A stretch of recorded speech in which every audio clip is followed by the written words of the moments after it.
Nung Yolanda, nawasak yung bahay. O yun, nawala ng atip. Yang bangka kay naguba man po. Since 1995, mananagat jud siya. Kay ang kwarta dali ra kun nas dagat basta na lang. Lalais daw na yung layo isda ang pakuha ba. Ingat to ko sa ako pong kuan. Sa kayan mo to nga. Piting pagkahugnoan ako kay nadaot man di makapanagat. Dako kayo epekto sa amo pamuyo. Mao gay akong hanyap ng panagat yun kay di naman gyud ko makailob sa pagpanarbaho sa kontraksyon. Sa edad nimo di naman ka madawat.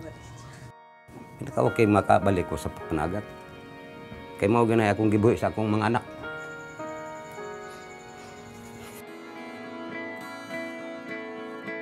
Ang wish talaga, it's very simple. I want the fisherman's life to get better.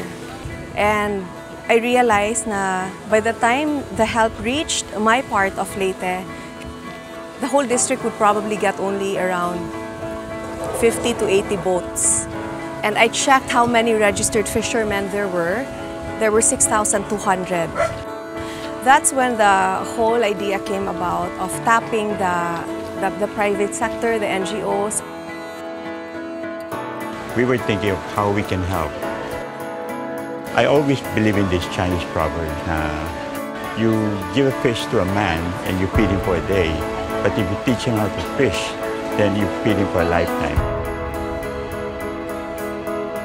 If we're gonna help, we might as well help something that is a lifetime.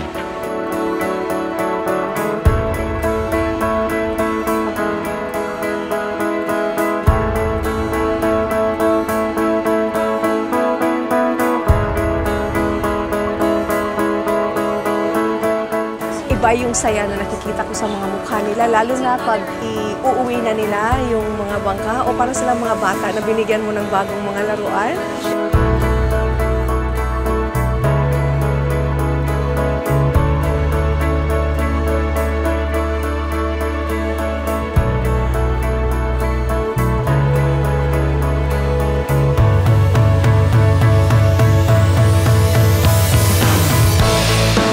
Salamat bitsan nga tagaan og pambot. Sa akong panginabuhian nga makapanagat nako.